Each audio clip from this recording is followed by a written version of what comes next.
Yo, I'm excited about today.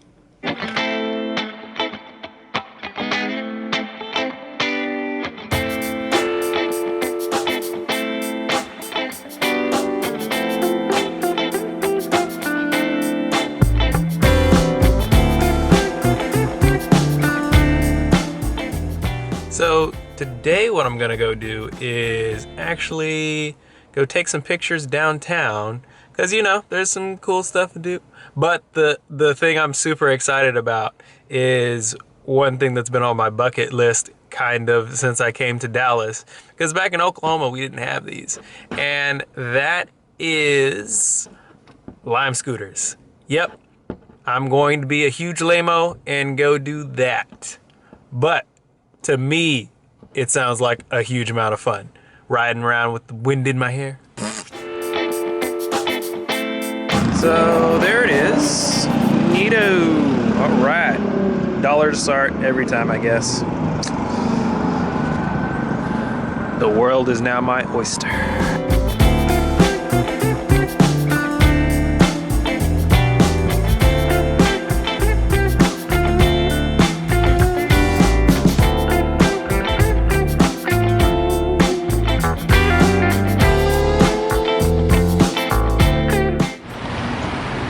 Okay, so while my camera gets some B-roll, I rode on this for a little bit, and boy is it fast. And by fast I mean we're going 14 miles per hour, which Weenie Hut Jr. myself is like, whoa, slow down. So I made it to the park, and there's just, so I was gonna say there was relaxing words. There was relaxing music going, but then the maybe an ambulance. Doesn't sound like a. Point is, try to have relaxing park time, and then the sounds of the city just say no, you can't have that.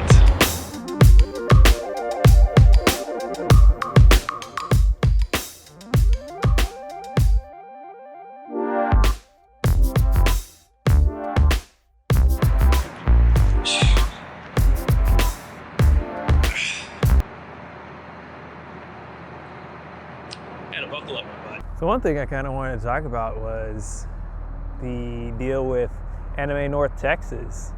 That one was weirdly familiar. So all my Okies probably know this story. And matter of fact, the story's still unfolding as we go. So one of the biggest cons in Oklahoma was ZumiCon. This was 3 or 4 years back, I think. Jeez, that's a long time ago. It was the first con I went to. I did a sociology report there where it was about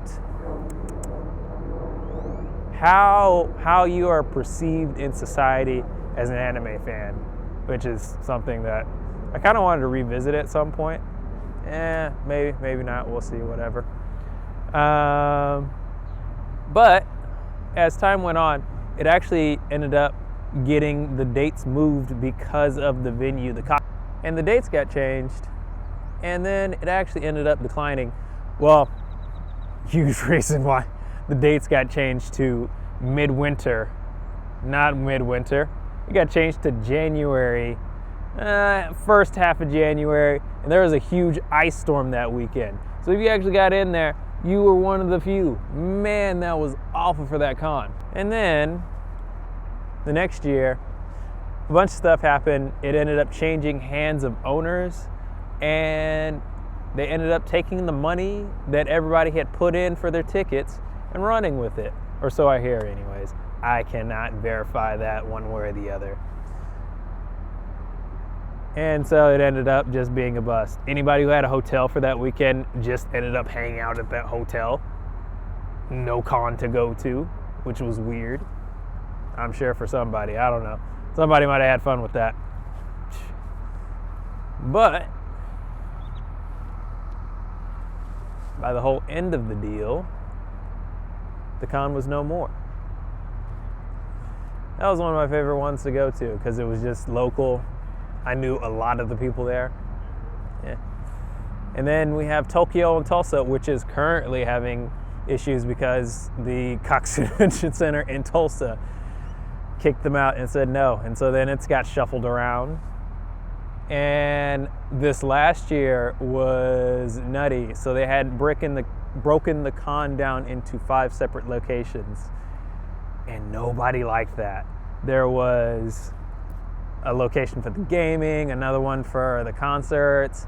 I forgot what there was a main hall and a secondary main hall.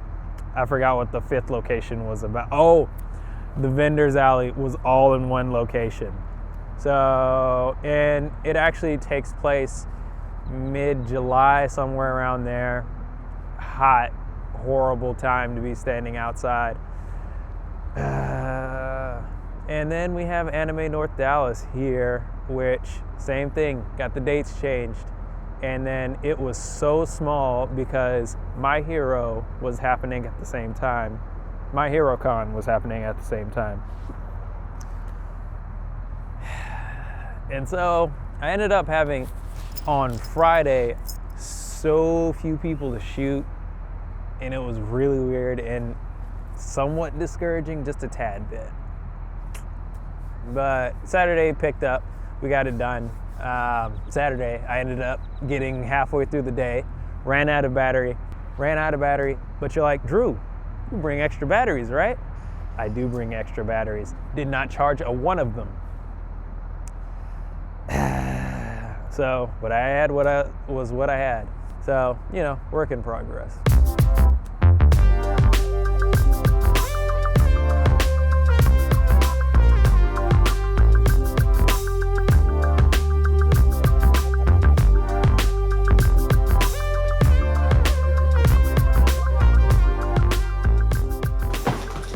So in reviewing the footage that of me just talking to the camera and everything, I think what I was getting at in all those ramblings was, feels like we're in a decline of conventions.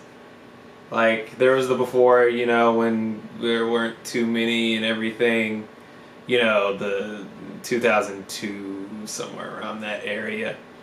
And then I actually didn't even come into stuff until 2012-ish. Yeah, 2012 gotta be it. And so now there's a point to where there's too many cons, and we just we can shuffle around to whatever one you want. There's one every month, just about. So, I'm curious on how that's gonna go, because they're in a different spot now. Now there's Instagram, where you can just look at photos of cosplayers all day, look at booty pics of. But the scooter ride was a lot of fun. I have not done an electric scooter before, like I said before, so that was pretty neat to me. But one thing that wasn't too good on. So I have one ride where I had just gone from point A to point B. But during the filming, a lot of times I just left it on. So I ended up with this. I charged for $37 on this stupid thing for an hour and a half. But don't ride it for an hour and a half. Just get to where you're going. But on the one where I went for just point A to point B, that was $2.30. So, you know, ride with caution. That'll do it for this video. Like it if you did like it. If you did not, I don't know, write an angry comment at me. Alright, that's a wrap on that one. See you next time. Bye.